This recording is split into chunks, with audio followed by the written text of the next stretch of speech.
안녕하세요. 가족 이야기 구독자 여러분, 사랑이 아닌 빚으로 시작된 결혼이 있다면 믿으시겠습니까? 평생의 짐이라고 생각했던 사람이 어느 날 작은 듯한 버팀목이 되어진다면요. 그리고 나를 가두는 감옥이라 여겼던 그곳이 결국 진정한 나를 찾게 해주는 장소가 된다면 어떨까요? 오늘 들려드릴 이야기는 그리 떠들썩 가지는 않지만 그 어떤 이야기보다 깊은 사람의 온기와 눈물, 그리고 조용한 희망을 담고 있습니다. 3억이라는 빚 때문에 하반신이 마비된 남자와 결혼해야 했던 한 젊은 여자 신혼 첫날 밤 남편을 방에 가둔 채 도망치려 했습니다. 하지만 바로 그 순간 그녀는 자신의 심장을 송두리째 흔드는 장면을 목격하게 되고 그날 이후 그녀의 인생은 완전제 새로운 길을 걷게 됩니다. 혹시 지금 절망의 시간을 보내고 계신가? 더 이상 아무런 희망도 없다고 생각하시나? 그렇다면 이 이야기에 잠시 귀 기울여 주시길 바랍니다. 어쩌면 이 이야기 속에서 잊고 있던 내 모습의 한 조각을 발견하게 될지도 모르니까요. 저는 그날을 똑똑히 기억합니다. 새하얀 웨딩 드레스를 입고 사랑하지도 않는 한 남자가 있는 낯선 집으로 걸어 들어가던 그날을요. 운명도 사랑도 아니었습니다. 저는 빚을 갚기 위해 결혼했습니다. 믿기 힘든 이야기겠지만 25살의 제 인생은 더 이상 제 것이 아니었습니다. 아버지는 일찍 돌아가셨고 친척의 사시로 인해 어머니와 제게 남겨진 것은 3억 원에 가까운 빚뿐이었습니다. 홀로 남으신 어머니는 시장에서 채소를 팔며 겨우 생계를 이어가셨죠. 어떤 날은 단속반에 쫓겨 빈손으로 집에 돌아오시기도 했습니다. 회사에 다니며 받는 채 월급은 제 생활비와 어머니의 약값을 감당하기에도 벅찼습니다. 어깨를 짓누르는 빚의 무게를 감당할 길이 없었죠.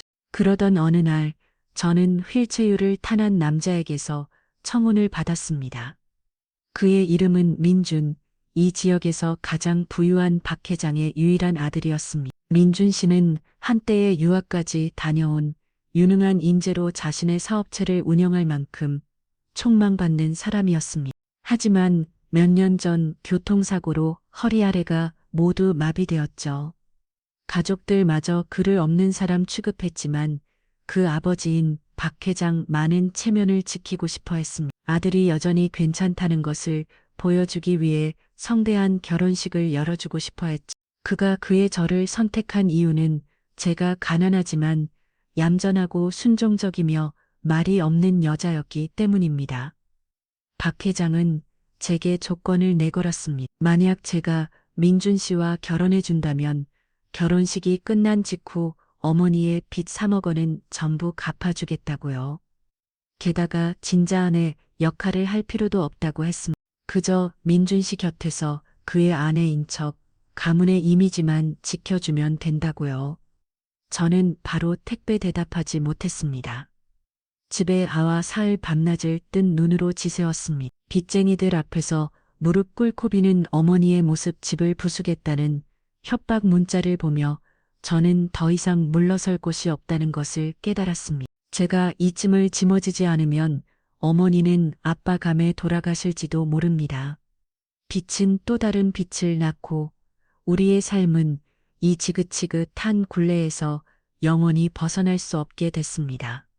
그저 민준 씨의 삶은 이 지긋지긋한 굴레에서 영원한 수준의 삶은 이 지긋지긋한 굴레에서 영원한 수준의 삶은 이 지긋지긋한 굴레에서 영원한 수준의 삶은 이 지긋지긋한 굴레에서 영원한 수준의 삶은 이 지긋지긋한 굴레에서 영원한 수준의 삶은 이 지긋지긋한 굴레에서 영원한 수준의 삶은 이 지긋지긋한 굴레에서 영원한 수준의 삶은 이 지긋지긋한 굴레에서 영원한 수준의 삶은 이 지긋지긋한 굴레에서 영원한 수준의 삶은 이 지긋지긋한 굴레에서 영원한 수준의 삶은 이 지긋지긋한 굴레에서 영원한 수준의 삶은 이 지긋한 굴레에서 영원한 수준의 삶은 이 지긋지긋한 굴레에서 영원한 수준의 삶은 이 지긋지긋한 굴레에서 영원한 수준의 삶은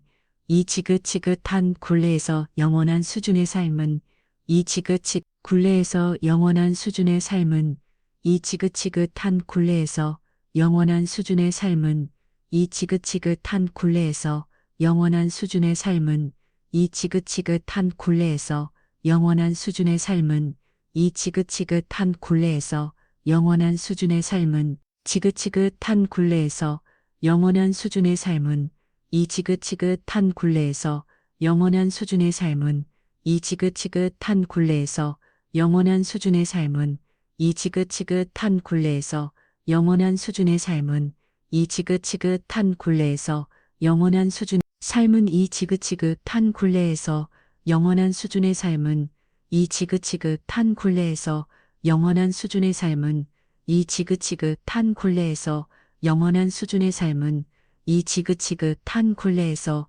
영원한 수준의 삶은 이 지긋지긋한 굴레에서 영원 수준의 삶은 이 지긋지긋한 굴레에서 영원한 수준의 삶은 이 지긋지긋한 굴레에서 영원한 수준의 삶은 이 지긋지긋한 굴레에서 영원한 수준의 삶은 이 지긋지긋한 굴레에서 영원한 수준의 삶은 이 지긋지긋한 굴레에서 영원한 수준의 삶은 이 지긋지긋한 굴레에서 영원한 수준의 삶은 이 지긋지긋한 굴레에서 영원한 수준의 삶은 이 지긋지긋한 굴레에서 영원한 수준의 삶은 이 지긋지긋한 굴레에서 영원한 수준의 삶은 이 지긋지긋한 굴레에서 영원한 수준의 삶은 이 지긋지긋한 굴레에서 영원한 수준의 삶은 이 지긋지긋한 굴레에서 영원한 수준의 삶은 이 지긋지긋한 굴레에서 영원한 수준의 삶은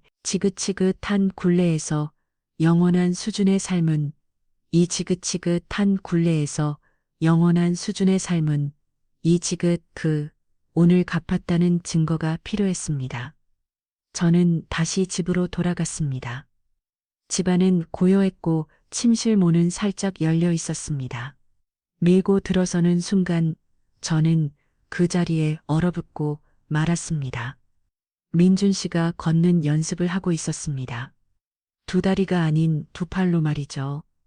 그는 벽을 붙잡고 절망적으로 자신의 몸을 끌고 있었습니다. 마치 자신의 온 인생을 걸고 한 걸음 한 걸음 기억하는 것 같았습니다. 그의 몸은 땀으로 흠뻑 젖었고 입술은 굳게 담으로 있었으며 이마에는 빗대가 섰습니다. 팔꿈치에 난 상처에서는 피가 배어나오고 있었습니다. 제가 얼마나 오래 서 있었는지 모르겠습니다. 다만 그 순간 제 마음속 무언가가 와르르 무너져 내렸습니다. 동정심 때문이 아니었습니다. 제 자신이 너무나 비참하고 초라하게 느껴졌기 때문입니다. 그 남자는 제가 생각했던 것처럼 약한 사람이 아니었습니다. 저는 그 방에서 도망치듯 빠져나왔습니다. 하지만 이번에는 도망치고 싶어서 간이었습니다. 제 자신이 두려웠기 때문입니다. 저는 뒷마당 계단에 옹크리고 앉았습니다. 손에는 여전히 가방 손잡이를 꽉 쥐고 있었습니다. 마치 그것이 제 마지막 구명줄인 것처럼 요밤이 깊어지자 차가운 바람이 옷기 슬파고 들었습니다. 하지만 그 추위도 제 마음속에 스며드는 냉기만은 못했습니다. 저는 옳지 않았습니다. 올 수가 없었죠. 심장 속 무언가가 부서졌습니다. 사랑은 아니었습니다. 사랑을 감정조차 없었으니까요. 그것은 제가 마지막까지 지키고 있다고 믿었던 한 줌에입니다. 요즘의 인간성 작은 자존심이었습니다. 저는 이 계약 결혼에서 하반신 마비인 남편에게서 제가 비극이라 생각했던 모든 것으로부터 도망치려 했습니다. 하지만 깊은 밤 홀로 걷는 연습을 하던 민준 씨를 본 순간 저는 제 자신이 두둑도록 작고 이기적인 존재라는 것을 깨달았습니다. 그가 그렇게까지 노력하는지 알 수 없었습니다. 우리 미래에 대해 한마디도 나누지 않았습니다. 심지어 그는 제게 진짜 아내 역할을 할 필요 없이 형식만 갖추면 된다고까지 말했죠. 하지만 벽을 붙잡고 남의 흠법 젖은 채 움직이지 않는 다리를 힘겹게 끌던 그의 모습이 저 충격에 빠뜨렸습니다. 그는 누구에게도 증명할 필요가 없었지만 자기 자신에게 증명하려 하고 있었습니다. 그런데 저는 가장 쉬운 길을 택하려 했습니다. 도망치는 것 뒤에서 문 열리는 소리에 저는 쏘스라치게 놀랐습니다. 쉬웠습니다. 어떻게 여기까지 나왔는지 아마 소리를 들였나 봅니다. 그는 퇴워에 앉아 몬트를 가볍게 잡고 있었습니다. 아직 같네요. 저는 대답하지 않고 고개를 돌렸습니다. 가고 싶으면 가요. 다시는 돌아오지 말고. 그의 목소리에는 분노가 없었습니다. 그저 서리 내린 밤처럼 시린 냉기만 감돌았죠. 저는 입술을 깨물었습니다. 갑자기 목구멍이 쓰게 느껴졌습니다. 어머니, 빚 갚았다는 확인서 그거 받으러 다시 왔어요. 민준 씨가 고개를 끄덕였습니다. 그는 퇴워를 돌려 안으로 들어갔다가 작은 봉투 하나를 들고 나왔습니다. 여기 회장님 직인이랑 소명 다 있어요. 이제 당신을 붙잡을 건 아무것도 없어요. 그는 흔들림 없는 손으로 봉투를 내밀었습니다. 그 눈빛은 잔인할 정도로 평온했습니다. 저는 봉투를 받아들었습니다. 그리고 잠시 서 있었습니다. 뭔가 잘못된 기분이었습니다. 빚을 갚았다는 증명서를 손에 쥐었으니 이제 끝난 거 아닌가. 그런데 왜 이렇게 마음이 무거울까요? 왜 걷는 연습을 하는 거예요? 저도 모르게 말이 튀어나왔습니다. 목소리가 떨렸죠. 분명 그럴 필요 없잖아요. 민준 씨는 잠시 침묵하더니 연기처럼 나지막에 대답했습니다. 다른 사람 눈에 짐이 되고 싶지 않아서, 그리고 사람답게 살고 싶어서 전 그를 보았습니다. 처음으로 그를 제대로 바라보았습니다. 그의 깊은 눈은 결혼식 날처럼 차갑지 않았습니다. 대신 익숙해진 고통과 사람을 존중하게 만드는 어떤 단단함이 담겨 있었습니다. 제가 많이 밉죠. 제가 물었습니다. 아니요, 민준 씨는 짧게 대답했습니다. 하지만 저는 실망했습니다. 그의 대답이 제 심장을 조여왔습니다. 때로는 미움보다 무관심이 더 아픈 법이니까요. 저는 봉투를 꽉 쥐었습니다. 거래를 마친 사람처럼 당장 돌아서서 이곳을 떠나야 했습니다. 하지만 발이 떨어지지 않았습니다. 민준 씨는 더 이상 저를 보지 않았습니다. 그는 폐허를 돌려 안으로 들어가려 했습니다. 그때 제가 다급하게 그를 불렀습니다.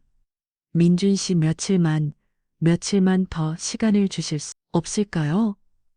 그가 멈춰섰습니다. 오늘 밤엔 떠나고 싶지 않아요. 두려워서가 아니라 당신을 좀 더 알고 싶어졌어요. 저는 고개를 숙였습니다. 제가 당신에게 사과할 빚이 있고 당신을 제대로 바라볼 빚이 있어요. 민준 씨는 대답하지 않았습니다. 하지만 그는 침실적으로 퇴워를 몰았고 문을 잠그지 않았습니다. 아마도 그것은 침묵의 허락이거나 혹은 더 이상 저와 다투기엔 너무 지쳤다는 뜻이었을 겁니다. 저는 잠시 후 방으로 들어갔습니다. 그 방은 더 이상 저를 가두는 감옥이 아니었습니다. 이상할 정도로 평온하게 느껴졌죠. 민준 씨는 벽을 향해 돌아누워 있었다요. 저는 옆 침대에 누웠습니다. 우리는 낯선 타인처럼 조용했지만 같은 운명에 묶여 있었습니다. 그날 밤 전 한숨도 자지 못했습니다. 바닥을 한 펌씩 키워가던 민준 씨의 모습 살고 싶다는 갈망으로 가득 찼던 그의 절박한 눈빛이 제 머릿속을 떠나지 않았습니다. 다음 날 아침 저는 일찍 일어났습니다. 놀랍게도 민준 씨가 저보다 먼저 일어나 있었습니다. 그는 식탁 옆에서 두 팔로 몸을 움직여 스스로 따뜻한 우유 한 잔을 타고 있었습니다. 가사도 음이 분부르지 않고요. 그분들이 제 모든 걸 도와줄 의무는 없으니까요. 하지만 넘어질 수도 있잖아요. 넘어지면 스스로 일어나면 되죠. 그는 무심하게 대답했습니다. 저는 망설이며 다가갔습니다. 제가 도와드릴게요. 민준 씨가 저를 쳐다봤습니다. 어젯밤과는 다른 눈빛이었습니다. 조금은 부드러워졌지만 여전히 경계심이 섞여 있었죠. 고개를 끄덕이고는 우유 잔을 제 쪽으로 밀었습니다. 그날 이후 저는 그 집에 머물렀습니다. 누구의 강요도 아닌 저 자신의 결정이었습니다. 저는 민준 씨의 자잘한 일들을 돕고 함께 아침을 먹으며 몇 마디 의미 없는 대화를 나눴습니다. 그는 제가 머무는 이유를 묻지 않았고 저도 변명하지 않았습니다. 모든 것은 조용히 연기처럼 흘러갔지만 그 안에서는 수많은 감정들이 소리 없이 움직이고 있었습니다. 저는 민준 씨가 단순히 장애를 가진 남자가 아니라는 것을 알게 되었습니다. 그는 역경 속에서 일어섰고 성공을 맛봤으며 운명에 의해 무너졌던 사람이었습니다. 사고는 그의 두 다리를 앗아갔지만 그의 자존심까지 빼앗지는 못했습니다. 그리고 저는 제 인생에서 처음으로 깨달았습니다. 어떤 사람들은 휠체어에 앉아 있어도 다른 사람의 마음 속에 똑바로 서 있다는 것을, 그리고 저는 비록 몸은 멀쩡하지만 때로는 제 자신의 한계보다도 더 낮은 곳에서 살아가고 있었다는 것을 얼마나 더 이곳에 머물게 될지는 몰랐습니다. 하지만 이 결혼이 지금 당장 도망쳐야 할 만큼 최악은 아니라는 것을 알았습니다. 만약 자겸 떠난다면 저는 민준 씨뿐만 아니라 제 안에서 막 깨어나기 시작한 인간다 온 모습마저 버리게 될 테니까요. 제가 도망치려 했던 그날 밤으로부터 사흘이 흘렀습니다. 아무도 그날의 일을 언dom파지 않았습니다. 어머니의 빚 3억 원을 모두 갚았다는 확인서가 든 봉투에 대해서도 아무도 말하지 않았죠. 하지만 아무도 말하지 않아도 저와 민준 씨 사이에는 여전히 말 못할 침묵의 거리가 존재한다는 것을 알았습니다. 우리는 마치 룸메트를 살았습니다. 예의 바르고 친절했지만 전혀 가깝지는 않았죠. 저는 아침에 민준 씨 우유를 타주고 그가 침대에서 퇴열로 옮겼다는 것을 돕고 식당으로 가는 것을 부축한 뒤 다시 방을 정리했습니다. 하루 종일 대화라고는 대여섯 마디가 전부였지만 이상하게도 그 침묵 속에서 제 마음은 조금씩 흔들리고 있었습니다. 저는 사소한 것들에 눈길을 주기 시작했습니다. 민준 씨가 밤구시면 책을 읽는 습관이 있다는 것, 왼손으로 책을 잡고 오른손으로는 연필로 손가락 장단을 맞춘다는 것, 그는 묽은 죽을 좋아하지 않는다는 것, 비록 가사도 오미는 마비 환자가 삼키기 쉬울 거라 생각하고 자주 끓여왔지만요. 식사를 마친 후에는 항상 스스로 입을 닫고 수건을 반드하게 접었습니다. 아무리 피곤해도 다른 사람이 대신 해주는 것을 원치 않았죠. 이상하게 저는 그런 지극히 평범한 모습들의 마음이 끌렸습니다. 저는 장애를 가진 사람은 동정이 필요한 사람이라고 생각했습니다. 하지만 민준 씨와 함께 살수록 그는 동정도 공감도 필요로 하지 않는다는 것을 알게 되었습니다. 그가 원하는 것은 존중이었습니다. 비록 두 다리는 힘을 잃었지만 한 사람의 남자로 온전히 인정받는 것. 어느 날 아침 제가 식탁을 치우고 있을 때 민준 씨가 불쑥 울었습니다. 언제까지 여기에 있을 생각이에요? 저는 잠시 멈칫했습니다. 제가 대답하기도 전에 그가 말을 잃었습니다. 쫓아내려고 묻는 건 아니에요. 다만 당신이 떠나길 바라야 할지 머물길 바라야 할지 모르겠어요. 저는 고개를 들어 그를 똑바로 바라보았습니다. 피하지 않았죠. 저도 잘 모르겠어요. 하지만 지금은 떠나고 싶지 않아요. 민준 씨는 침묵했습니다.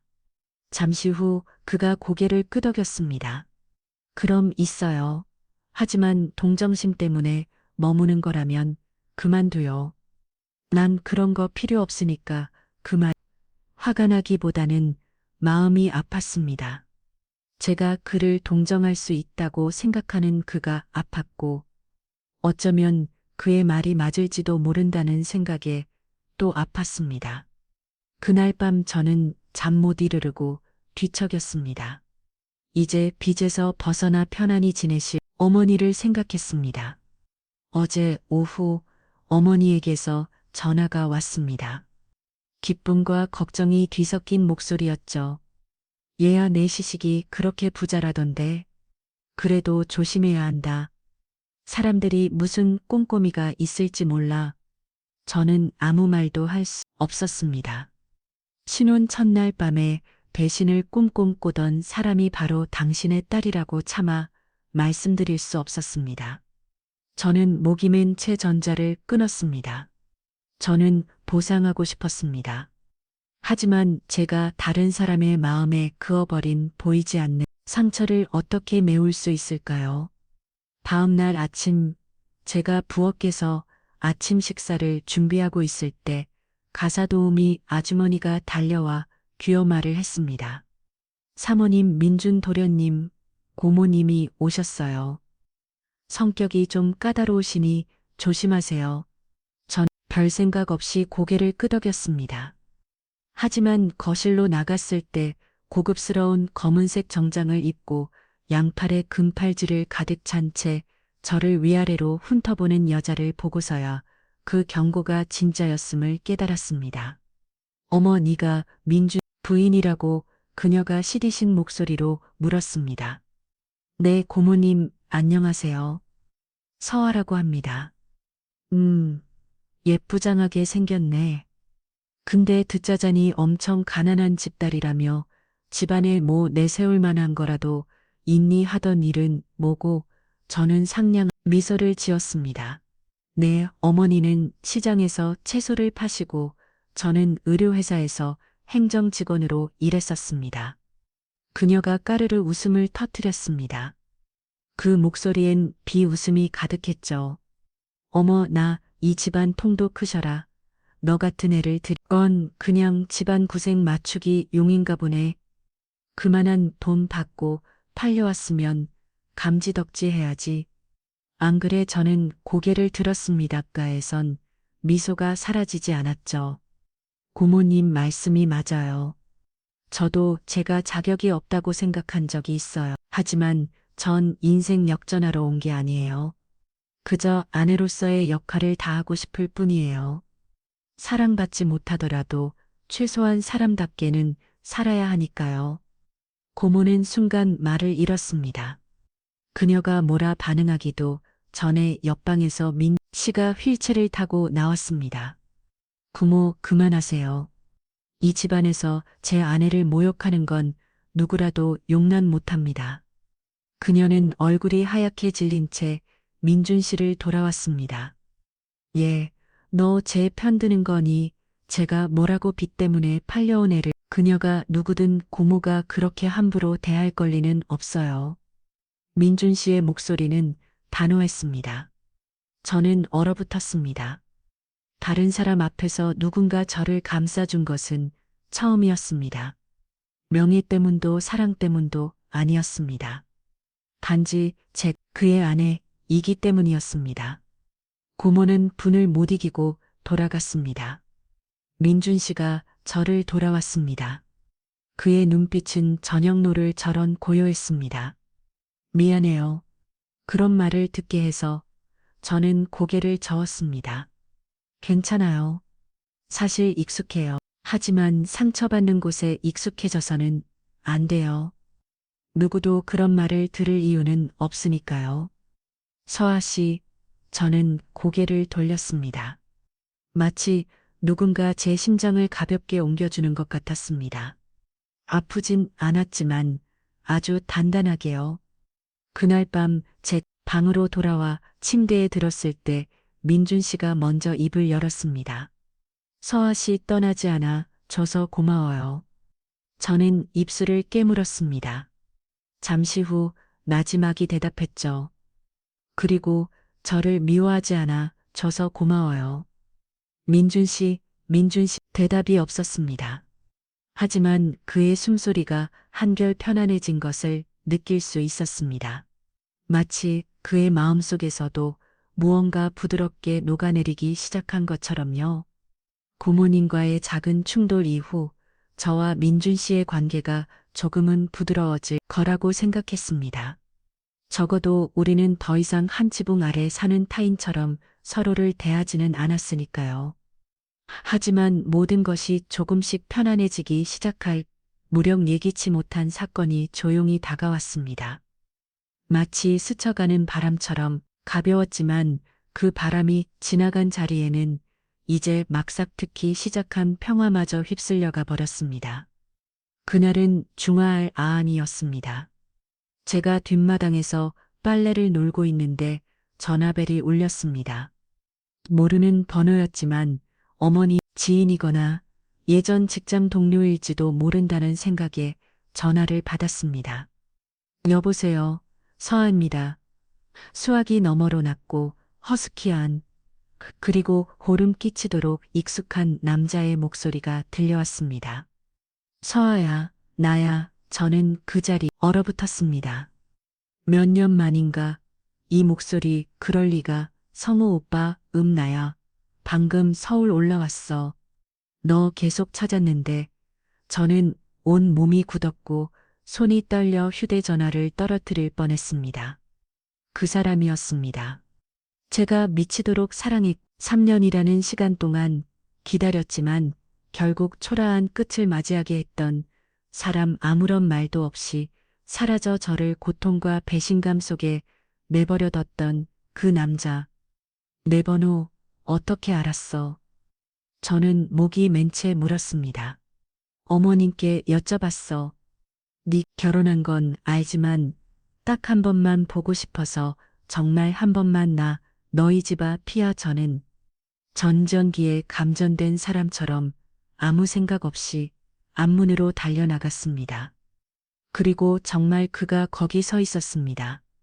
여전히 키가 크고 마른 몸에 여전히 눈빛 한때 제 심장을 녹아내리게 했던 그 눈빛. 하지만 저는 더 이상 스물도 살했고 많던 소녀가 아니었습니다. 저는 한 남자의 아내였습니다. 비록 계약으로 시작된 결혼이었지만 제 스스로 배신을 용납할 수는 없었습니다. 오면 안 됐어. 저는 제가 생각했던 것보다 훨씬 단호하게 말했습니다. 성우 오빠는 고개를 숙였습니다. 주머니에 손을 넣은 모습이 무척 불안해 보였죠. 미안해. 그때 말없이 떠나서 정말 어쩔 수가 없었어. 부모님 사업이 망해서 부산으로 내려가 막노동하다가 사고를 당했어. 깨어나 보니 모든 연락처가 사라졌고 저는 그 자리에 서서 심장이 쿵쿵거리는 것을 느꼈습니다. 미움, 아픔, 그리고 산산조각난 기억의 파편들이 한꺼번에 밀려왔습니다. 결혼했어. 여기 오면. 그런데 행복해. 성우 오빠가 애원하듯 물었습니다.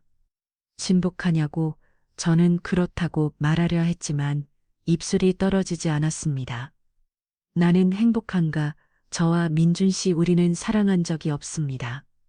저는 도망치려 했죠. 지금까지도 우리 사이는 이름 붙일 수 없는 모호한 관계였습니다. 제발 그냥 나를 내버려도 난 한 사람에게 너무 큰 빚을 져서 그 사람을 상처 입히는 일은 더 이상 하고 싶지 않아. 성우 오빠는 더 이상 아무 말도 하지 않았습니다.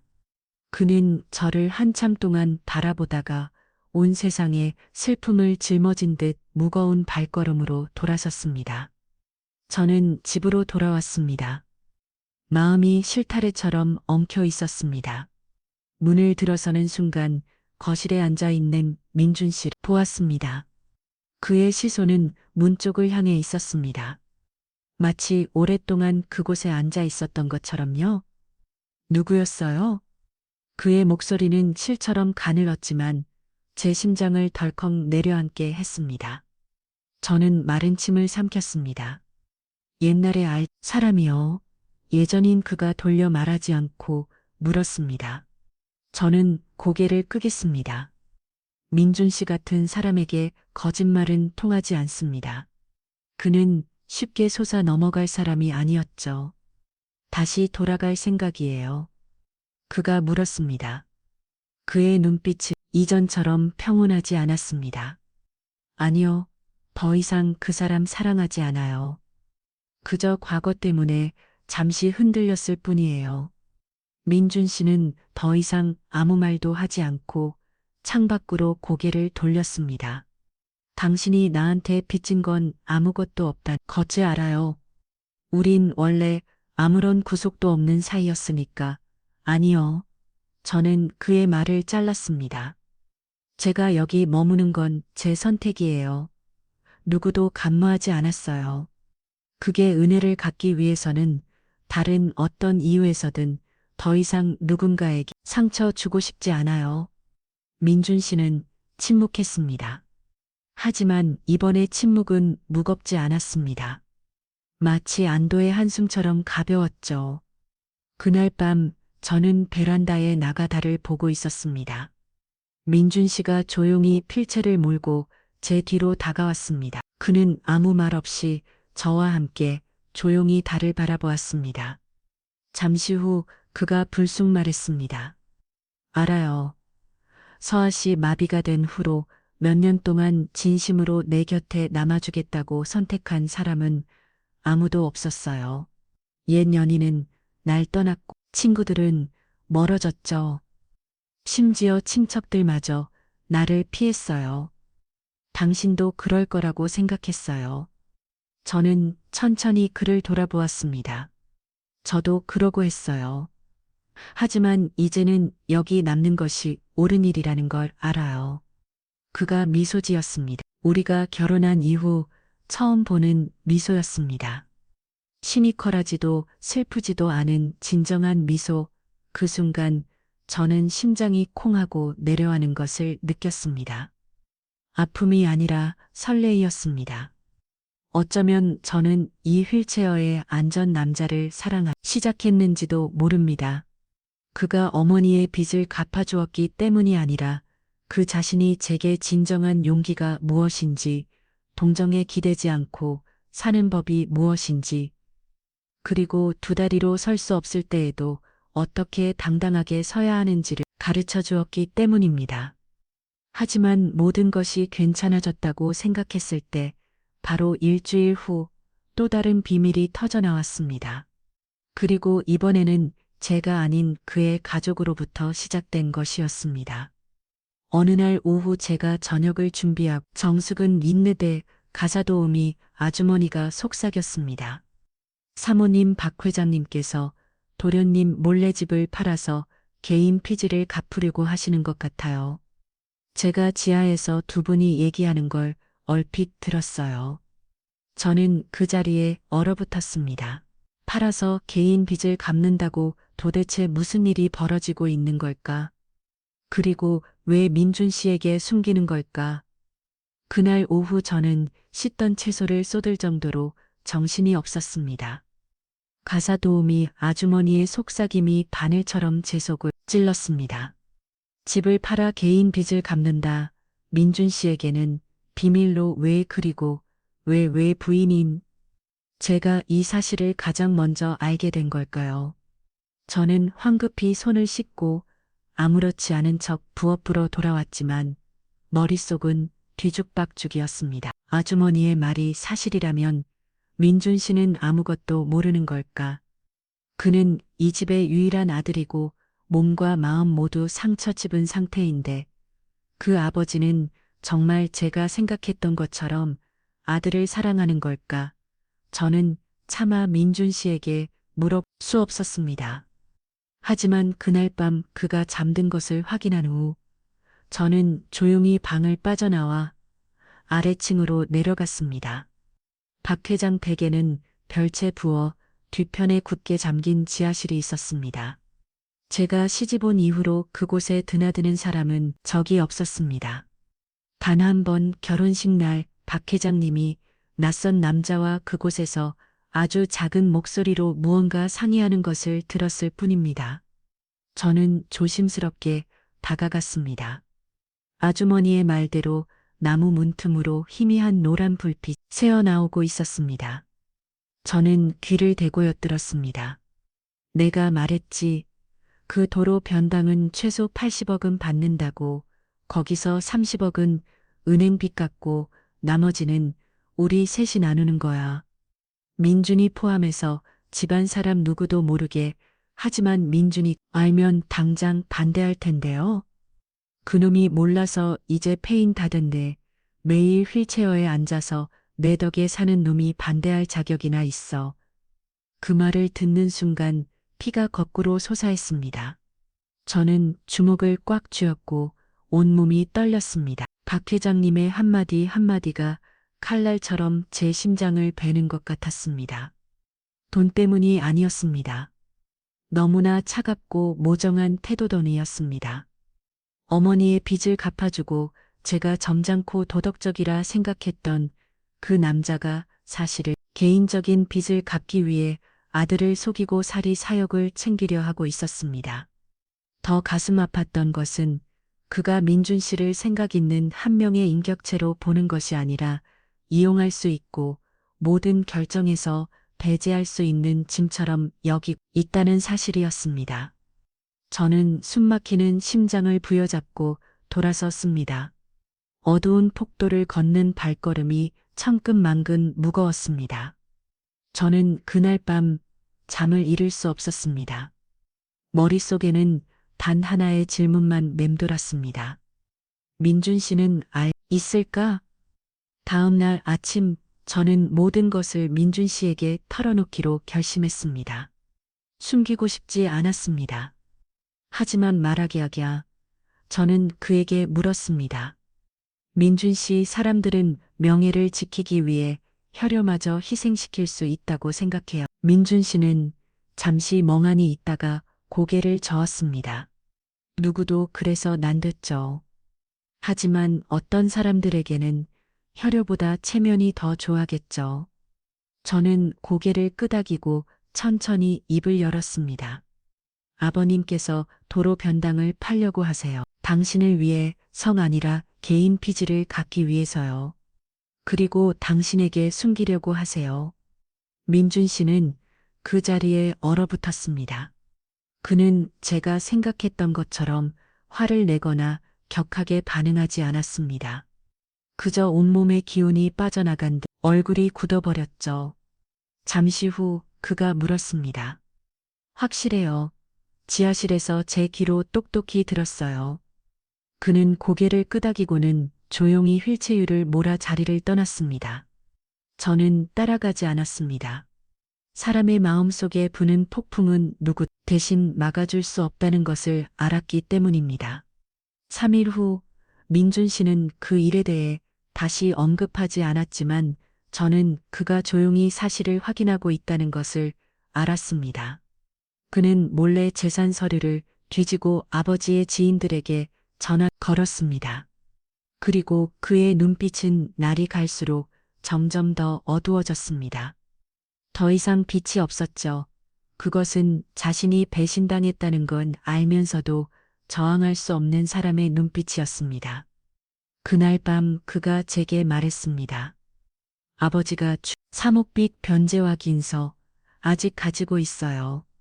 네, 아직 가지고 있어요. 버리지 말아요. 언젠가 필요할 때가 올 거예요. 그는 마치 유언을 남기듯 말했습니다. 저는 혼란스러운 마음으로 그를 바라봤습니다. 무슨 계획이라도 있어요. 집을 구할 수 있는 사람이 한 명 더 있어요. 누구? 바로 당신. 저는 깜짝 놀랐습니다. 제가 뭘 할 수 있는데요? 당신은 내 법적 아내요. 결혼 후에 아버지가 미처 바꾸지 못한 부부 공동명의로 된 재산이 있어요. 당신이 동의해주면 당신 동의 없이는 아버지가 그 땅을 마음대로 팔 수 없게 돼요. 저는 말을 잃었습니다.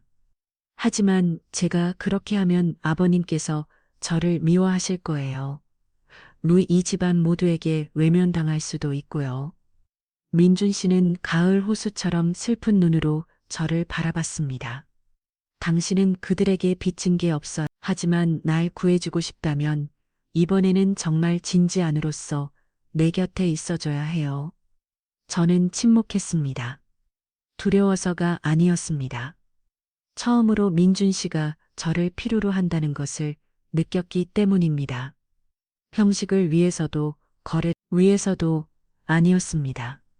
유일하게 곁에 남은 여자에게 보호를 요청하는 한 남자의 모습이었습니다. 저는 고개를 끄덕였습니다. 그렇게 할게요. 다음 아침 저는 예전 직장 동료였던 변호사 친구에게 연락했습니다. 저는 그에게 부부 공동 재산에 대한 권리를 주장하는 서류를 작성해 달라고 부탁했고, 동시에 구청에 부부 합의가 있을 때까지 해당 부동산 거래를 중지해 달라는 요청서를 제출했습니다. 오후가 되어 박 회장님이 통지서를 받았습니다. 그는 저를 거슬러 불렀습니다. 그의 눈은 상처 입은 짐승처럼 붉게 충혈되어 있었습니다. 네가 지금 무슨 짓을 한 거냐 서아야. 넌 외부인이야. 네가 무슨 권리로 이 집안일에 끼어들어. 저는 한 걸음도 물러서지 않고 똑바로 섰습니다. 저는 민준 씨의 법적 아내입니다. 저 또한 이 가족의 구성원으로서 권리가 있습니다. 아버님께서 땅을 파시려거든 적어도 민준 씨에게는 알려야 했습니다. 그리고 그가 휠체어에 앉아 있다는 이유만으로 아무 권리가 없다 생각하신다면 그건 아버님이 틀리신 겁니다. 그는 책상을 내리쳤습니다. 얼굴이 벌겋게 달아올랐죠. 네가 지금 잘했다고 생각하는 거냐? 이 은혜도 모르는 것. 저는 그의 눈을 똑바로 쳐다보며 피하지 않았습니다. 저도 저는 깊게 숨을 들이쉬고 고개를 들었습니다. 저는 민준 씨와 양측의 완전한 동의하에 결혼했으며 법적으로 유효한 혼인신고를 마쳤습니다. 필요하다면 저희 어머니의 진료 기록과 시댁에서 빚을 해결해 주었다는 증명서 그리고 저를 고소했다고 추정되는 박진태 회장님의 서명이 담긴 채무 변제 확인서까지 모두 제출할 수 있습니다. 하지만 남편과 동거하는 기간 동안 다른 남성과 부적절한 관계를 맺었다는 제보가 있습니다. 심장이 덜컥 앉았습니다. 성우 오빠가 저를 찾아왔던 일까지 알고 있는 모양이었습니다. 저는 침착하게 대답했습니다. 이해 연인이 저를 찾아온 것은 사실입니다. 하지만 저는 그와 재회하지 않았습니다. 그 사람은 과거에 대해 사과하러 왔을 뿐이고 모든 것은 거기서 끝났습니다. 필요하다면 저희 집 앞 CCTV를 확인하셔도 좋습니다. 그가 5분 이상 머물지 않았다는 것을 증명할 수 있습니다. 형사는 저를 오랫동안 쳐다보다가 고개를 끄겠습니다. 옆에 있던 여성도 서류에 무언가를 기록했죠. 잠시 후 형사가 덧붙였습니다. 대질 신문을 위해 박진태 회장님과 남편분도 곧 소환할 예정입니다. 조사가 끝날 때까지 거주지를 무단으로 이탈하시면 안 됩니다. 저는 고개를 끄덕이고 경찰서를 나섰습니다. 마음이 복잡했습니다. 조사가 두려운 것이 아니었습니다. 단지 민준 씨가 이 모든 것을 어떻게 생각할지가 걱정되었습니다. 집에 도착하니 민준 씨가 문 앞에서 저를 기다리고 있었습니다. 그는 모자도 없이 또 약뱀달의 휠체어를 타고 나와 이마에는 땀이 송골송골 맺혀 있었습니다. 괜찮아요? 그가 걱정스럽게 물었습니다. 저는 고개를 젓고 그의 옆에 앉았습니다.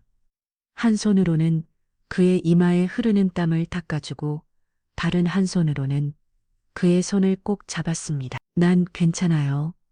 하지만 아버님은 여기서 멈추지 않으실 거예요. 민준 씨가 제 손을 꽉 쥐었습니다. 그렇다면 우리가 더 강해져야죠. 그날 밤 결혼한 이후 처음으로 민준 씨가 저를 서재로 불렀습니다. 그는 제게 서류 뭉치 하나를 건넸습니다. 이건 현재 내 이름으로 든 모든 재산 목록이에요. 당신이 가지고 있어요. 만약 무슨 일이 생기면 당신이 어떻게 해야 할지 알 수 있도록 저는 남편을 바라봤습니다. 목이 메어왔죠. 저는 그의 것을 갖고 싶지 않았습니다. 사람들이 말하는 것처럼 재산을 노리는 사람이 되고 싶지도 않았습니다. 하지만 처음으로 저는 온전한 신뢰를 받고 있다는 것을 느꼈습니다. 저는 고개를 끄덕이며 서류를 받았습니다. 약속할게요. 당신이 소중히 여기는 것 제가 지킬게요. 이틀 후 경찰서에서 대질신문이 열렸습니다. 저와 민준 씨 그리고 박 회장님이 함께出석했습니다. 조사사에 들어선 맞아 박 회장님은 저를 노려봤습니다. 하지만 저는 고개를 숙이지 않았습니다. 저는 더 이상 예전처럼 쉽게 겁먹는 여자가 아니었으니까요. 형사가 박 회장님에게 물었습니다. 회장님 아드님의 결혼식 직후 면을 위해 친모못을 직접 해결해 주신 것이 사실입니까? 박 회장님은 잠시 멈칫하다가 고개를 끄겠습니다. 맞소. 가문의 체면을 지키기 위해서였지. 하지만 저 여자는 그 돈을 받기 위해 내 아들과 결혼한 거요. 결혼 후에는 아내로서 내 애들을 제대로 돌보지도 않았어. 형사가 민준 씨를 돌아왔습니다. 남편분께서는 어떻게 생각하십니까? 민준 씨는 깊게 숨을 들이쉬고 또 박도박 말했습니다. 서아 씨는 제법적 아내입니다. 그녀는 떠나려 했지만 돈이 아니라 저 때문에 다시 남기로 선택했습니다. 그녀는 저를 돌봐주었고 심지어 제 가족의 부당한 압박으로부터 저를 지켜주었습니다. 만약 누군가 그녀가 위장 결혼을 했다고 말한다면 그 사람은 자기 자신부터 돌아가야 할 겁니다. 과연 누가 자신의 잘못을 덮기 위해 다른 사람을 이용하고 있는지 말입니다. 조사실은 조용해졌습니다.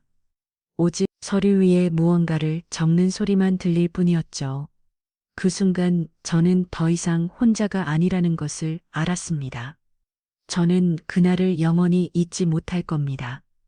민준 씨가 경찰서 조사실에서 3명의 경찰관과 자신의 친아버지 앞에서 선언했 그 순간을 요 가문의 명예와 진실 중에서 하나를 택해야 한다면 저는 진실을 택하겠습니다. 사람의 마음을 지킬 수 있는 것은 오직 진실뿐이니까요. 그 말은 팽팽한 긴장감 속에서 울리는 총소리 같았습니다. 박 회장님은 바로 반응하지 않았습니다. 그는 그저 의자 팔걸이를 준 손을 떨고 있었죠. 하지만 저는 그것이 감동 때문이 아니라 극한의 분노 때문이라는 것을 알았습니다. 그날 이후 집안의 분위기는 긴장해서 암흑으로 바뀌었습니다. 박 회장님은 더 이상 소리치거나 빈정거리지 않았습니다. 그는 완전한 침묵을 선택했습니다.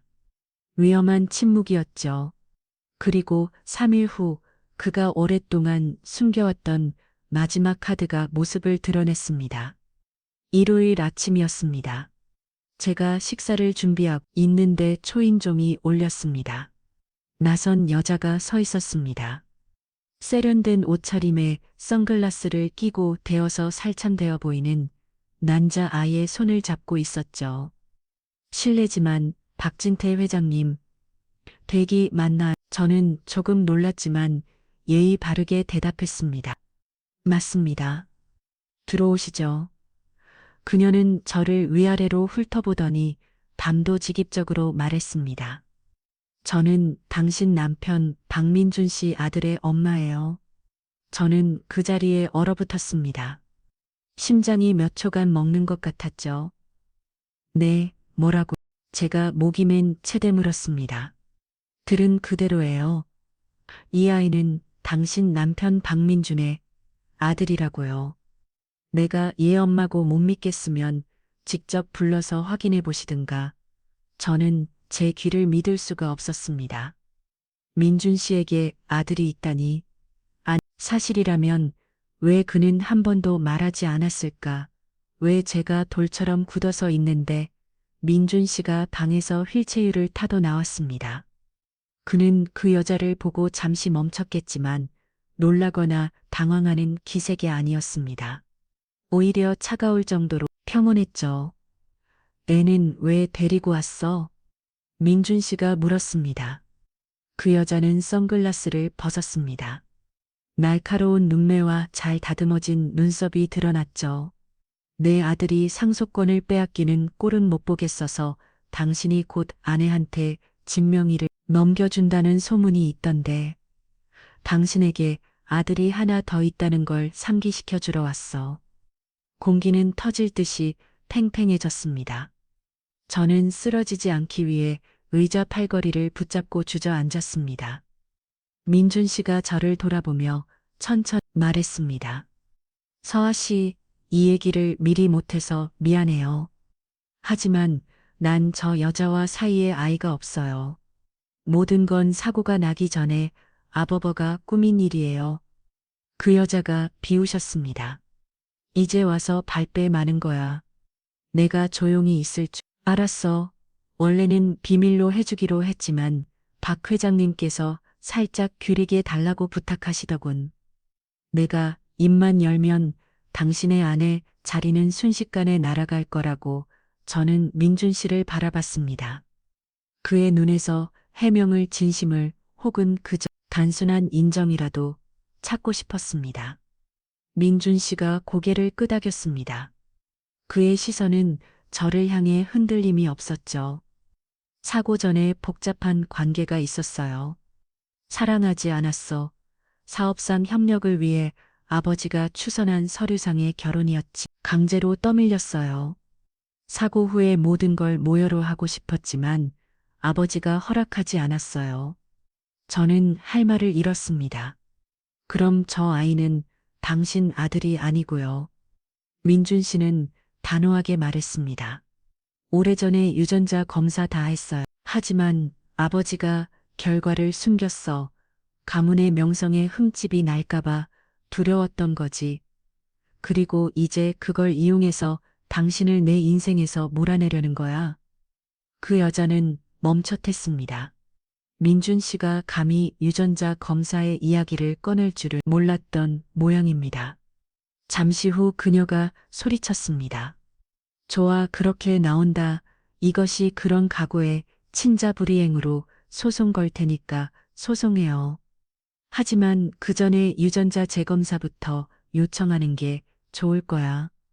나는 당신이 돈을 받고 거짓 증언을 했다는 증거와 함께 원본 결과지를 금고에 보관하고 있으니까 민준 씨의 눈빛은 조금 더 흔들리지 않았습니다. 그 여자는 분노로 얼굴이 파랗게질이었습니다. 그녀는 휙 돌아서서 아이의 손을 끌고 문으로 향하며 한마디를 남기는 것을 잊지 않았습니다. 박 회장님이 가만두지 않을 거야. 문이 광닫힌 후에도 저는 여전히 의자에 굳은 채 앉아 있었습니다. 제 안의 감정은 혼란스러웠습니다. 놀라운 분노, 당혹감, 그리고 고통까지. 민준 씨가 휠체어를 몰고 와 제 앞에 앉았습니다. 그가 차갑게 식은 제 손을 잡았습니다. 서아 씨, 미안해요. 아버지가 이런 수까지 쓸 줄은 몰랐어요.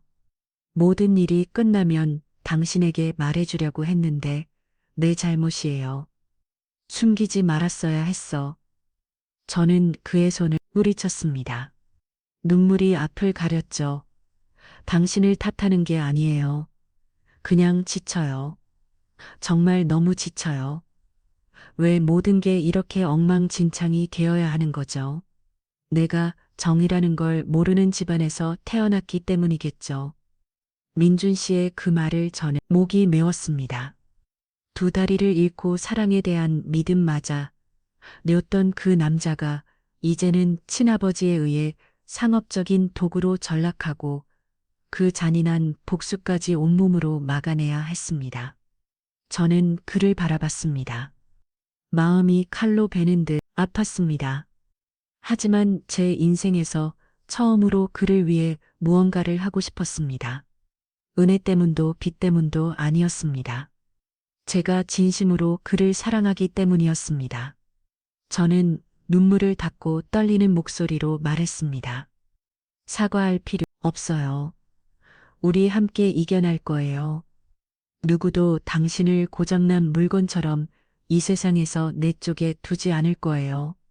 민준 씨는 인물을 깨물었습니다. 그의 눈시울이 붉어졌습니다. 그는 울지 않았지만 만약 그가 일어설 수 있었다면 지금 저를 꼭 안아주었을 거라는 걸 알 수 있었습니다. 바로 다음 날 민준 씨는 소셜미디어에 유전자 검사 결과지를 공개하며 단호하게 선언했습니다. 저는 현재의 결혼 관계 외에 어떠한 자녀도 두고 있지 않습니다. 모든 사실에 대해서는 법적 조치를 취할 것입니다. 이 글은 큰 파장을 일으켰습니다. 친척, 이웃, 사업, 관계자들 모두가 수군거리기 시작했습니다. 그리고 박 회장님의 위신은 공식적으로 땅에 떨어졌습니다. 하지만 저는 그것이 그를 더욱 위험한 사람으로 만들 뿐이라는 것을 알았습니다. 준비인 민준 씨가 유전자 검사 결과를 공개한 날 이후 이 저택은 더 이상 따뜻한 보금자리가 아니었습니다. 그것은 화려하지만 긴장과 냉기로 가득 찬 새장과 같았습니다. 모든 사람들은 조용히 걷고 작게 말하며 서로의 눈을 피했습니다. 마치 건드리면 터질 폭탄을 두려워하는 것 같았죠. 전하, 올 것이 오리라는 것을 모두가 알고 있었고 그것은 생각보다 빨리 왔습니다. 일주일 후 일요일 아침 저와 민준 씨가 침식사를 준비하고 있을 때 박 회장님이 위층에서 내려왔습니다. 그의 얼굴에는 더 이상 분노가 없었습니다. 대신 차가움과 승리감이 섞여 있었죠. 마치 게임을 끝낼 수 있는 마지막 카드를 찾아낸 사람처럼요. 오늘 저녁 6시 모두 거실로 모이도록 팍씨 가문에서 공표할 일이 있다. 그는 짧게 말하고는 누구도 질문할 틈을 주지 않고 돌아섰습니다. 저는 민준 씨를 바라봤습니다. 그는 미간을 찌푸렸지만 아무 말도 하지 않았습니다. 눈에는 더 이상 두려움이 없었습니다. 대신 모험과 거대한 일이 닥칠 것을 예감하고 준비하는 모습이었습니다. 그날 저녁 약속된 시간에 박씨 가문의 모든 친척이 모였습니다. 넓고 화려한 것이라는 이제 회의실처럼 장소가 되었습니다. 의자는 반듯하게 배열되었고 모두가 엄숙한 표정을 짓고 있었습니다. 차상 위에는 평소처럼 차와 과자 대신 붉은 인장이 찍힌 두툼한 봉투가 놓여 있었고 그 옆에는 전자문서를 띄울 노트북이 켜져 있었습니다. 박 회장님은 중앙에 앉았고 그의 왼쪽에는 회색 정장을 입은 나이든 남자 그의 개인 변호사가 앉아 있었습니다. 오른쪽에는 얼음처럼 차가운 표정의 젊은 여비서가 앉아 있었죠. 민준 씨가 휠체어를 타고 들어왔고 제가 그 옆을 따라왔습니다. 모든 사람의 시선이 우리에게 쏠렸습니다. 절반은 동정, 절반은 호기심이었죠. 오늘 모두를 부른 것은 중요한 일이 있기 때문입니다. 박 회장님이 입을 열었습니다. 그의 목소리는 또렷했죠. 유언장 변경에 관한 일입니다. 방안이 옹성거렸습니다. 저는 민준 씨의 손을 꽉 잡았습니다. 그는 평정을 유지하고 있었지만 저는 그의 팔이 미세하게 떨리는 것을 느꼈습니다. 박 회장님이 여비서에게 손짓했습니다. 그녀는 노트북을 열어 큰 TV 화면에 최신 유언장을 띄웠습니다. 이 유언장에 따라 나의 모든 부동산, 즉 주택 세 채와 도심의 노른자, 윗땅 한 필지, 그리고 회사 지분 전량은 나의 친조카인 박국룡에게 상속될 것이다. 내 아들 박민주는 매달 생활 지급되는 1,000만 원의 보조금 외에는 아무것도 상속받지 못할 것이다. 모든 재산 통제권은 내가 사망하는 날부터 구경이가 나를 대신해 관리하게 될 것이다. 방 안은 숨막히는 정적에 휩싸였습니다. 모든 경악스러운 시선이 회장님에게 쏠렸습니다. 하지만 그는 아무렇지 않은 듯 마치 지루한 이야기를 하듯 천천히 차를 마셨습니다. 저는 몽해졌습니다. 정정한 상속자였던 민준 씨가 한순간에 모든 관리에서 배제되었습니다. 아무런 예고도 공식적 이유도 없이 단지 매달 1,000만 원의 보조금이라는 구걸과도 같은 한마디 뿐이었습니다. 저는 민준 씨의 손을 꽉 잡았지만 그는 여전히 가만히 앉아 화면을 똑바로 응시하고 있었습니다. 그의 눈에는 더 이상 고통이 없었습니다.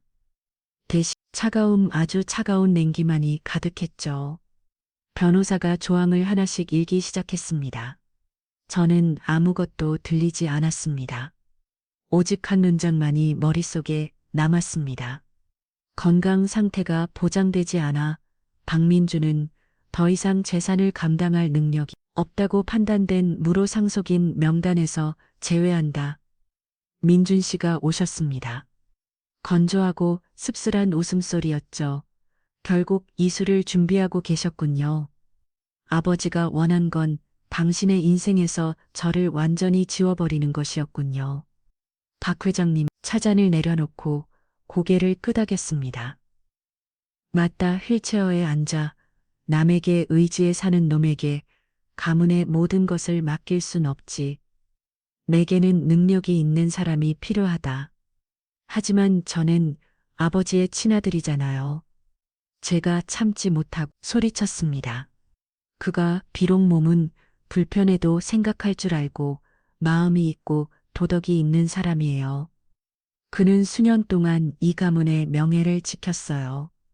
어떻게 그러실 수가 있어요. 닥쳐라. 박 회장님이 회의 내 처음으로 소리치며 제 말 잘랐습니다. 네가 누군데 나한테 아버지 노릇을 가르치려 드느냐. 체면 칠해로 들인 면을 이가 이제 와서 어른을 가르치려 들어. 저는 목이 메었습니다. 민준 씨가 제 손 위에 자신의 손을 얹으며 진정하라는 신호를 보냈습니다. 결국 결정하신 거군요.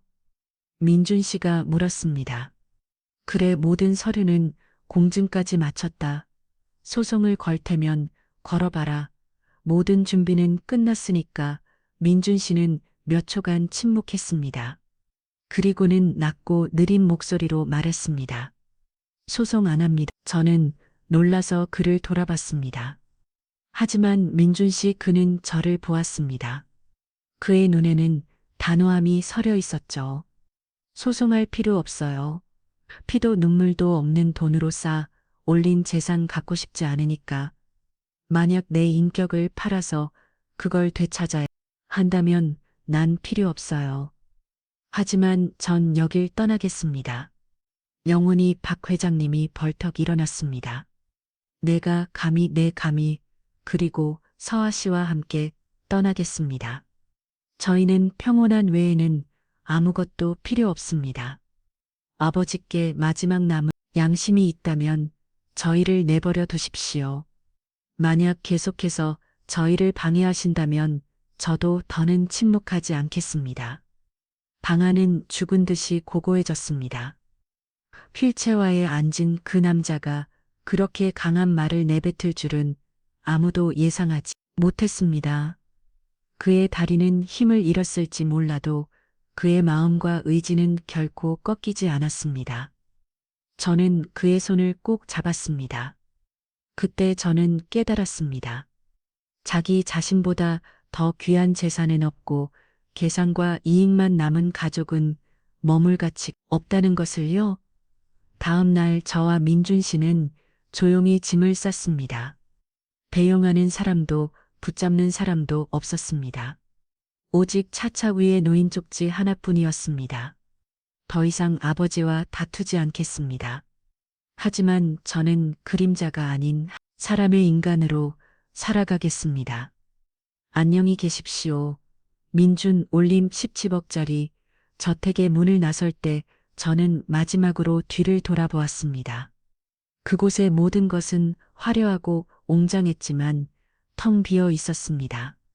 우리는 서로 외에는 아무것 가진 것 없이 그곳을 떠났습니다. 은색 택시가 천천히 움직이기 시작했습니다. 한때 제가 새하얀 웨딩 드레스를 입고 온갖 계산과 두려움 그리고 스스로에 대한 다짐을 안고 들어 세던 그 고급 주택가를 떠나고 있었습니다. 저는 침묵 속에서 떠납니다. 아무런 구속도 재산도 지위도 없지만 그 어느 때보다 가벼운 마음이었습니다. 민준 씨는 제 옆에 앉아 마치 제가 사라져버릴까 두려운 듯 제 손을 꼭 잡고 있었습니다. 그의 얼굴에는 비록 역력했지만 눈빛은 이상할 정도로 밝았습니다. 저는 그가 아프다는 것을 알았습니다.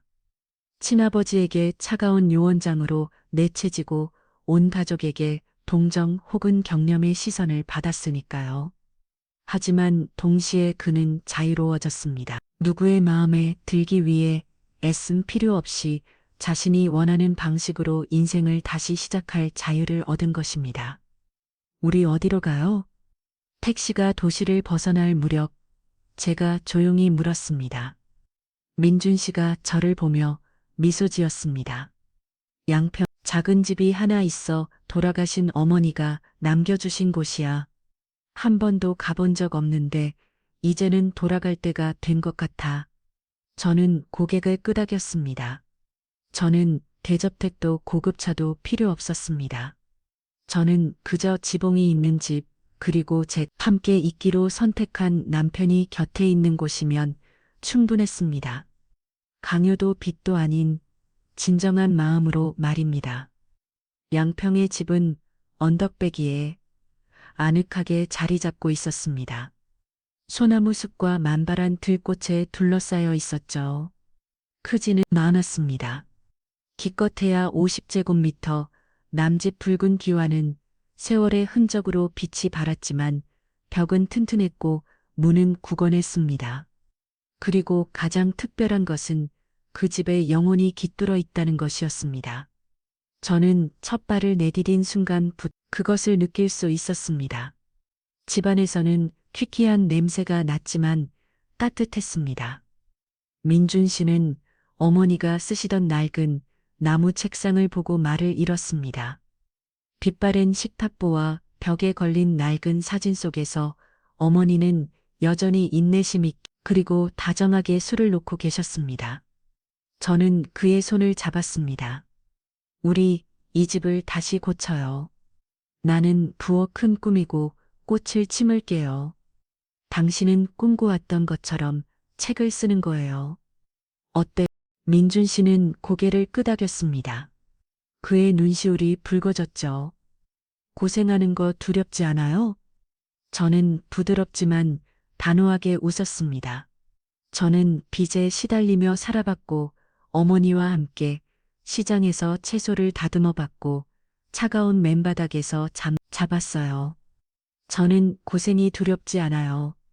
제가 두려운 건 믿고 사랑할 사람 없이 혼자 살아가는 거예요. 민준 씨는 더덕 아무 말도 하지 않았습니다. 그는 저를 가까이 끌어당겨 제 어깨에 머리를 기댔습니다. 그의 아내가 된 이후 처음으로 저는 그가 진정으로 약해진 모습을 보았습니다. 도움이 필요해서가 아니라 저를 믿고 의지했기 때문입니다. 그 후에 나날들은 바빠지만 평화로웠습니다.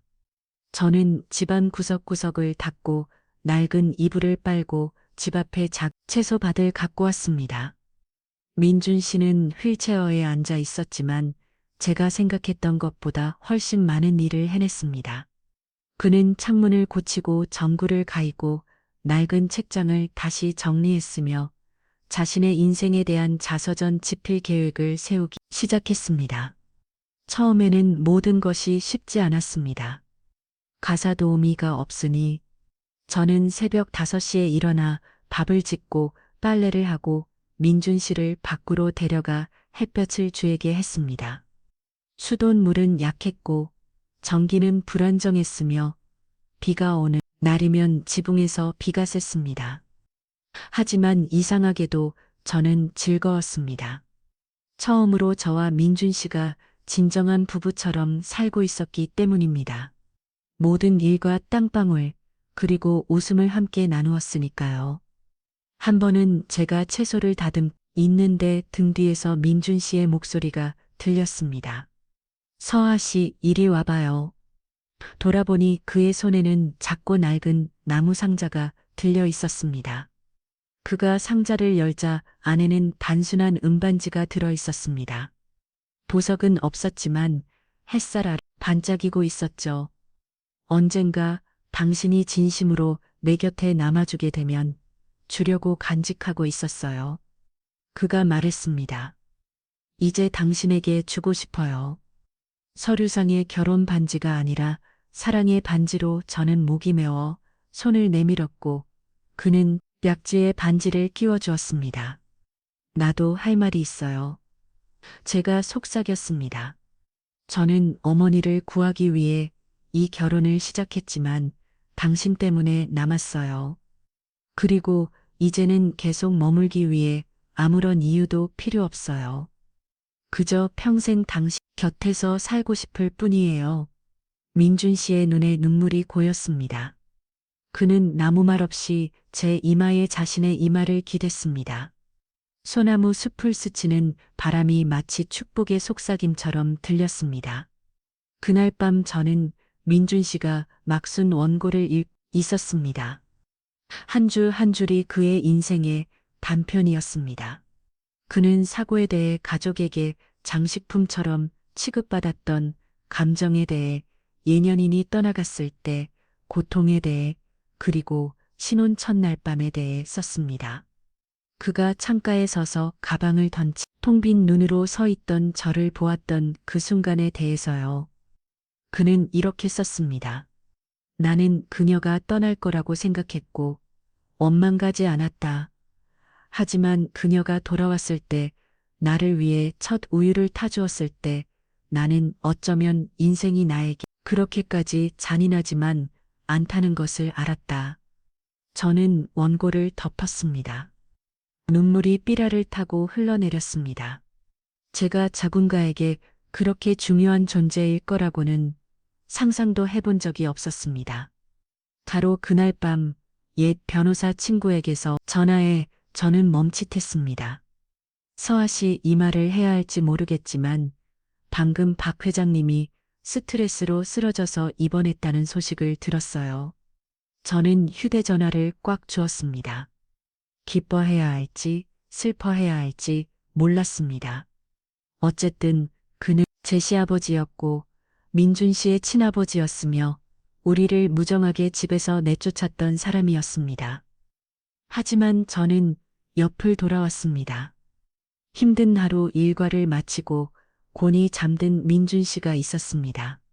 저는 그를 깨우고 싶지 않았고 그 것도 우리를 과거로 되돌리게 하고 싶지 않았습니다.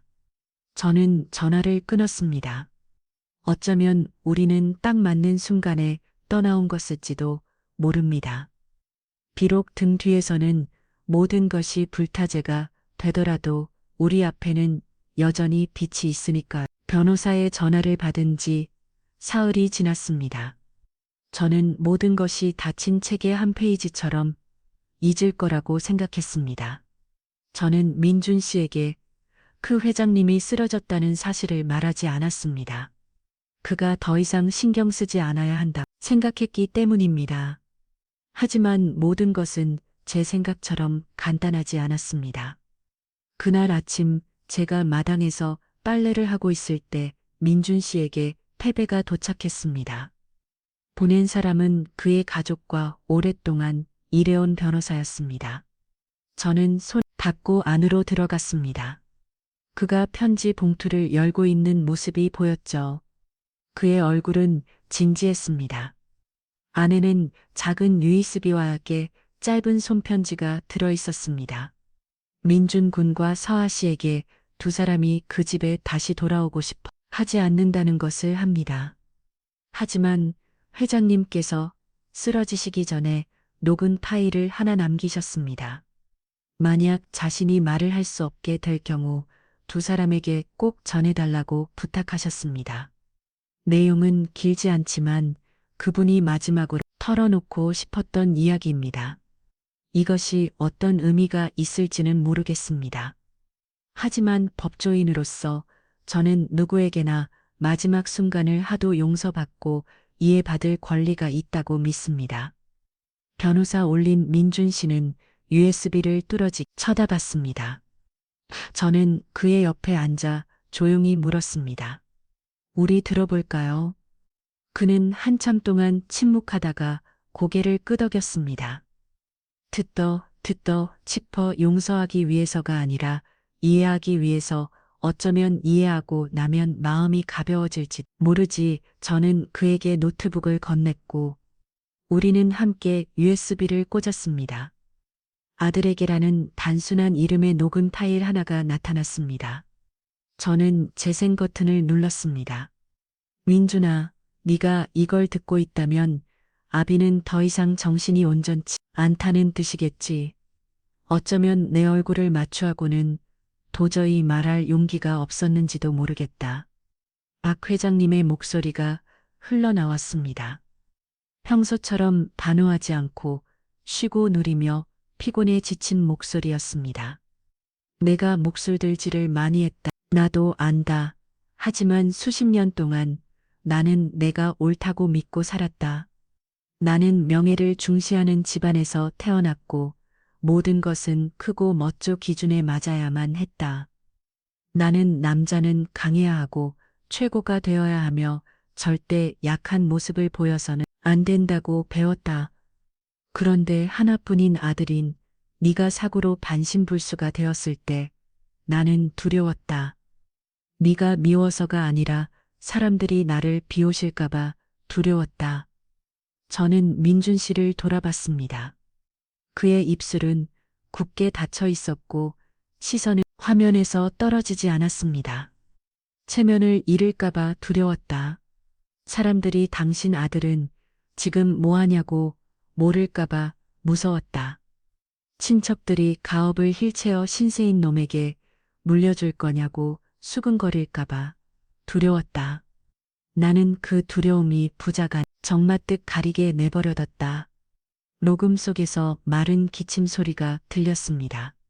그리고 그는 마치 속을 다 토해내듯 말을 이었습니다. 네가 온 가족 앞에서 평온한 모에는 아무것도 필요 없다고 했을 때 나는 충격을 받았다. 처음으로 네가 나보다 더 강하다는 것을 깨달았다. 너는 자존심으로 서 있었지만 나는 고작 돈과 체면으로 서 있었을 뿐이다. 그리고 서와 내 며느리 나는 그 아이를 무시했다. 돈 때문에 너와 결혼했다고 생각했지. 하지만 그 아이가 내게 맞서고 재산을 거부하고 너와 함께 뒤도 돌아보지 않고 떠나는 것을 봤을 때 나는 그 아이가 내게 어울리는 여자란 것을 알았다. 저는 가슴이 아려오는 것을 느꼈습니다. 아픔 때문인지 감동 때문인지 알 수 없었죠. 민준아, 만약 기회가 있다면 나를 용서해 주길 바란다. 내가 자격이 있어서가 아니라 내 아들에게 제대로 된 말 한마디 못하고 죽고 싶지는 않아서. 다 녹음은 거기서 끝났습니다. 배경 음악도 극적인 연출도 없었습니다. 그저 한 아버지가 인생의 마지막 순간에 평생 억눌러왔던 말을 토해냈을 뿐입니다. 민준 씨는 오랫동안 가만히 앉아 있었습니다. 그리고는 마치 자신에게 말하듯 속삭였습니다. 그도 자신이 틀렸다는 걸 알고 있었구나. 저는 그의 손을 조용히 감사했습니다. 괜찮아요. 민준 씨가 고개를 끄덕였습니다. 이 감정을 뭐라고 불러야 할지 모르겠어. 용서는 아니지만 마음이 가벼워졌어. 훨씬 더 우리는 평온한 침묵 속에서 함께 앉아 있었습니다. 다음 날 오후 변호사에게서 다시 전화가 왔습니다. 박 회장님이 의식은 찾았지만 말하고 움직이는 능력은 매우 약해질 것이라고 했습니다. 그는 두 사람을 한번 만나고 싶어 했습니다. 강요는 아니지만 직접 전해야 할 마지막 말이 있다고 했습니다. 저는 민 씨에게 전화를 건넸습니다. 그는 반대도 망설임도 없이 조용히 들었습니다. 그날 밤 우리는 한 달에 그 저택으로 돌아갔습니다. 모든 못이 그대로였지만 느낌은 완전히 달랐습니다. 저는 더 이상 쫓겨난 사람이 아니었습니다. 정의를 요구하기 위해서가 아니라 미처 닿지 못한 오래된 이야기의 마지막 장을 덮기 위해 돌아온 것이었습니다. 박 회장님은 거실 중앙에 놓인 병상에 누워 있었습니다. 얼굴은 수척했고 머리는 더 하얗게 세웠으며 그 눈에는 더 이상 권위의 불꽃이 없었습니다. 그저 텅 빈 공허함만이 가득했죠. 민준 씨를 보자 그의 눈에 눈물이 고였습니다. 민준 씨가 침대 곁으로 다가갔습니다. 박 회장님은 떨리는 손을 내밀었지만 말을 하지는 못했습니다. 그저 가끔 숨과 애원하는 눈빛뿐이었습니다. 민준 씨는 그의 손을 잡았습니다. 아무 말도 하지 않았지만 그 손길이 하나의 대답이라는 것을 알 수 있었습니다. 변호사가 제게 서류 봉투 하나를 건넸습니다. 새로운 유언장입니다. 회장님께서 USB를 보내시며 내용을 변경하셨습니다. 양평집과 소액의 현금은 두 분께 보상 차원에서 즉시 양도될 것입니다. 나머지 재산은 원래 유언대로 처리됩니다. 저는 봉투를 열지 않았습니다. 민준 씨를 바라봤죠. 그는 한마디만 했습니다. 그가 체면을 지키기로 선택했다면 적어도 평온하게 떠나실 수 있도록 해드리자. 저는 고개를 끄덕였습니다. 우리는 날이 어두워졌을 때 떠났습니다. 배용하는 사람도 그럴 필요도 없었죠. 민준 씨는 마지막으로 저택을 돌아보며 마지막이 말했습니다. 안녕히 가세요. 아버지, 저는 민준 씨가 진심으로 그를 용서했는지 알 수 없었습니다. 하지만 그날 그가 원망 없이 과거로부터 걸어 나왔다는 것은 알 수 있었습니다. 우리 17, 10억짜리 저택을 떠난 지 1년 후 모든 것이 변했습니다. 통장 잔고나 세상이 말하는 재산 때문이 아니었습니다. 우리 마음속에 변화된 운이었습니다. 더 가벼워지고 더 깊어졌으며 감사로 가득 찼습니다. 언덕 위의 작은 집은 이상 작초 속에 외롭게 서 있지 않았습니다. 저와 민준 씨는 매일 매달 함께 집을 갖고 왔습니다. 벽은 하얀색으로 다시 칠했고 붉은 기와도 새로 얹었습니다. 앞마당은 채송화로 가득했고 집 옆에는 제가 직접 심은 채소밭이 생겼습니다. 작은 부엌에는 늘 온기가 돌았고 밥지는 냄새와 그릇 달그락거리는 소리가 끊이지 않았습니다. 때로는 행복이 이런 것만으로도 충분했습니다. 민준 씨는 책을 냈습니다. 그가 첫 인쇄본을 들고 마치 꿈을 처음 잡 아이처럼 손을 떨던 나를 기억합니다. 책의 제목은 나는 혼자 앉아 있었다였습니다. 자신의 고통 배신 희망 그리고 서아라는 이름의 안에 대한 자서전이었죠. 책은 대대적으로 홍보되지는 않았지만 3개월 만에 3천 팔렸습니다. 많은 독자들이 그에게 감사 편지를 보냈고 어떤 이는 인생을 포기하려 했는데 그의 이야기 덕분에 다시 살아갈 이유를 찾았다고 했습니다. 저는 밤에 조용히 그 편지들을 읽으며 눈물을 흘렸습니다. 자랑스러워서 아니라 민준 씨가 진정으로 일어서다는 것을 알았기 때문입니다. 그의 다리는 여전히 약했지만 그의 영혼은 완전히 치유되었습니다. 그의 4월 제 몸에 이상 신호가 왔습니다. 피곤하고 맵을 꺾고 입맛이 없었으며 자꾸만 신 것이 당겼습니다. 민준 씨는 제가 너무 무리해서 그런 거라고 했고 저는 날씨 탓이라고 생각했습니다. 하지만 병원에 갔을 때 의사 선사님은 초음파 사진을 보고 미소를 지으셨습니다. 축하합니다. 임신 6주가 넘었네요. 저는 그 자리에 얼어붙었습니다. 저는 엄마가 되는 것을 감히 꿈꿔본 적도 없었습니다. 민준 씨와 결혼할 때 아이가 없을 수도 있다고 각오했으니까요. 그의 건강 상태 때문이기도 했고, 운명이 제게서 너무 많은 것을 앗아갔기에 더 이상 아름다운 것을 바라지 않았기 때문입니다. 그렇게 저는 진료실을 나와 햇살 아래 서서 초음파 사진을 꽉 준 채 한 번도 울어보지 못한 것처럼 눈물을 흘렸습니다. 저녁에 저는 민준 씨가 좋아하는 음식들로 간단한 저녁상을 차렸습니다. 그가 막 밥그릇을 내려놓았을 때 저는 주머니에서 초음파 사진을 꺼내 조용히 내밀었습니다. 당신에게 줄 게 있어요. 민준 씨는 사진을 한참 들여다보더니 고개를 들었습니다. 그의 눈에는 눈물이 그렁그렁했습니다. 서하 씨 진짜야? 저는 고개를 끄덕였습니다. 그는 더 이상 아무 말도 하지 않고 식탁 너머로 손을 뻗어 제 손을 꽉 잡았습니다. 그의 손은 차가웠지만 그의 마음은 따뜻했습니다. 그날 밤 그는 밤늦도록 무언가를 썼습니다. 날 아침에 일어나 보니 책상 위에 종이 한 장이 놓여 있었습니다. 그가 아이에게 쓴 편지였습니다. 첫 줄은 이렇게 직되었습니다. 사랑하는 아가야, 아빠가 너에게 달리는 법을 가르쳐 줄 수 있을지는 모르겠다. 하지만 아빠는 세상의 가장 끔찍한 일들 앞에서도 결코 무너지지 않는 법을 가르쳐 줄게. 저는 한 줄 한 줄 읽으며 눈물을 머물 수가 없었습니다.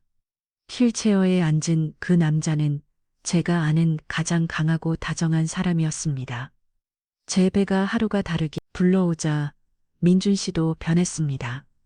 그는 재활치료에 매달렸고 매일 아침 나무 난간을 붙잡고 한 걸음 한 걸음 떼든 연습을 했습니다. 때로는 넘어져 이마가 붓기도 했습니다. 제가 달려가 부축하면 그는 웃으며 말했습니다. 아기가 곧 태어나잖아. 내 두 발로 직접 아기를 맞이하고 싶어. 저는 아무 말 없이 그의 어깨에 머리를 기댔습니다. 큰 소리로 말하지 않아도 곁에 있는 사람을 눈물 나게 하는 사랑이 있다는 것을 알았습니다. 아이가 태어나던 비가 옥수같이 쏟아졌습니다. 저는 분만실에 누워 민준 씨가 쥐어준 그의 사진을 꽉 붙잡고 있었습니다. 의사는 제가 기력이 다해 수술을 해야 한다고 했습니다. 흐릿한 의식 속에서 저는 딱 한마디만 했던 것을 기억합니다. 뭐든 괜찮으니 제발 우리 아기만 살려주세요. 3시간 후 저는 회복실에서 깨어났습니다. 가장 먼저 본 것은 수척하지만 환하게 빛나는 민준 씨의 얼굴과 제 옆에서 곤히 잠든 작은 천사였습니다. 아들이야, 당신 정말 잘 해냈어. 그가 귀가에 속삭였습니다.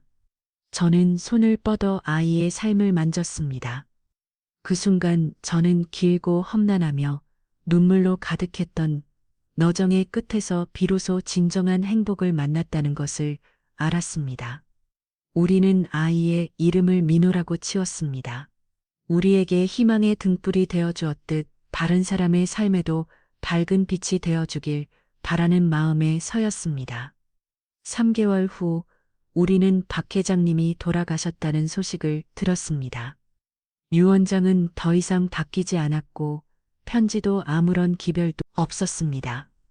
그는 그림자처럼 조용히 떠났습니다.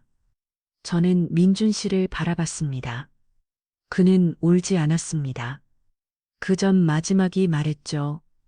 어딘가에서는 평안하시길 바랍니다. 우리는 장례식에 가지 않았습니다. 미워서가 아니라 우리는 아주 오래전에 작별 인사를 했기 때문입니다. 이제 저는 매일 아침 새소리와 아이의 웃음소리, 그리고 민준 씨가 두 번째 책을 쓰는 타자 소리에 잠에 섞입니다. 높은 언덕 위 작은 집 휠체어에 앉은 남자와 한때 도망치려 했던 여자 그리고 통통한 아기는 평범하지만 산처럼 굳건한 가족이 되었습니다. 누군가 책에 묻습니다. 다시 선택할 기회가 주어진다면 하반신 마비인 남편과 결혼할 건가? 저는 웃음이 대답합니다. 저는 그를 한 번만 선택한 게 아니에요. 평생 매일 그를 선택할 겁니다. 구독자 여러분, 때로 사람을 강하게 만드는 것은 두 다리가 아니라 상처 속에서도 다시 일어서는 마음입니다. 그리고 가족을 만든 것은 재산이 아니라 서로에 대한 믿음과 동행, 그리고 폭풍우가 몰아칠 때 서로의 손을 꽉 잡아주는 용기입니다. 3억 때문에 자신을 팔았다고 여기저던 한 명을 잃은 온 세상이 등 돌렸을 때 민준 씨 곁에 남은 유일한 사람이었습니다. 그리고 모든 것을 잃은 것처럼 보였던 민준 씨는 마지막 순간까지 온전한 인격을 지켜낸 사람이었습니다. 그들에게는 대접했고 상속권도 필요 없었습니다. 그들이 가진 것은 그 모든 것보다 귀한 진정한 가정이었습니다. 살다 보면 우리는 때로 공경에 처하고 오해받고 배신당하며 심지어 가장 가까운 혈육에게 외면당하기도 덧. 하지만 우리가 맑은 마음을 잃지 않고 올바르게 살아가며 진심으로 사랑한다면 인생은 분명 우리에게 그에 걸맞은 결말을 선물해 줄 것입니다. 마지막까지 귀 기울여 들어주셔서 감사합니다. 오늘 이야기가 여러분의 마음에 작은 울림을 주었다면 가족 이야기 채널을 구독해 주세요. 앞으로도 더 깊고 의미 있는 이야기들로 함께 하겠습니다. 조금만 천천히 곁에 있는 사람을 더 깊이 들여다보세요. 때로 행복은 모든 것을 가졌기 때문이 아니라 바로 곁에 그 사람이 있고 충분한 사랑이 있기 때문일 겁니다. 구독자 여러분, 모든 건강하시고 사랑하는 분들과 평안하고 행복한 나날 보내시길 바랍니다.